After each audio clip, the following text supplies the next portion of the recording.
Breaking news from the heart of the Middle East. Iran is experiencing its largest wave of protests in years, and the stakes have just been raised. Former U.S. President Donald Trump has issued a blunt warning to Tehran, saying the United States is locked and loaded and ready to intervene if Iranian authorities violently crack down on peaceful demonstrators.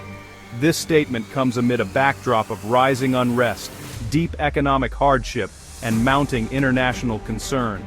The current protests began as a response to spiraling inflation and the collapse of Iran's currency, the rial.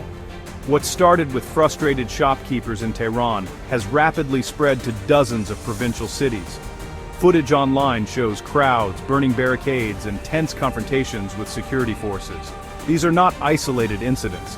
They signal genuine national anger over living standards that have declined sharply in recent years.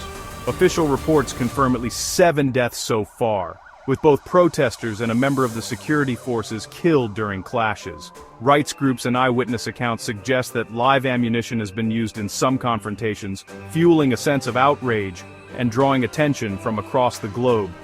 Reacting to this, Donald Trump took to his social media platform, warning Iran's leadership that if they shoot and violently kill peaceful protesters, the United States will come to their rescue.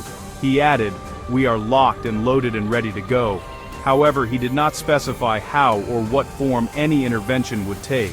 Trump's warning has instantly become a focal point for international debate, with global capitals watching closely. Iran's government was quick to respond. Ali Larijani, Secretary of Iran's Supreme National Security Council, denounced Trump's remarks as adventurism and warned that any U.S. interference would destabilize the entire region and threaten American interests. Other Iranian officials have echoed this, framing the warning as a classic case of foreign meddling. Inside Iran, political leaders are divided. President Masoud Pezeshkian, who's tried to position himself as a reformist, has appealed for national unity and open dialogue, while also moving to stabilize the currency.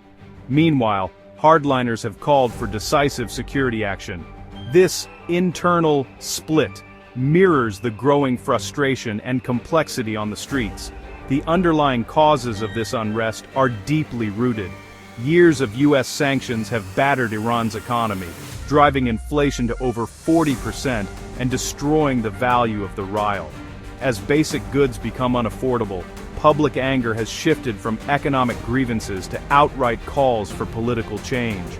Chants in cities like Qom now target the regime itself, showing that the protests are about far more than just prices. International human rights organizations and several foreign governments have urged Iran's authorities to respect the rights of peaceful protesters and exercise restraint. The world is watching carefully, concerned that any escalation could have far-reaching consequences across the Middle East. All of this unfolds amid ongoing tensions between Washington and Tehran. Only months ago, the two sides exchanged military threats and even missile attacks. Now, the risk is that rhetoric and unrest could spiral into a wider conflict. As I look at these developments, it's clear that both Iran's leadership and the United States face critical choices. How they respond in the days ahead could define the region's stability for months or even years to come. This remains a developing story. The intersection of economic despair, public protest, and international rivalry is once again at the center of global attention.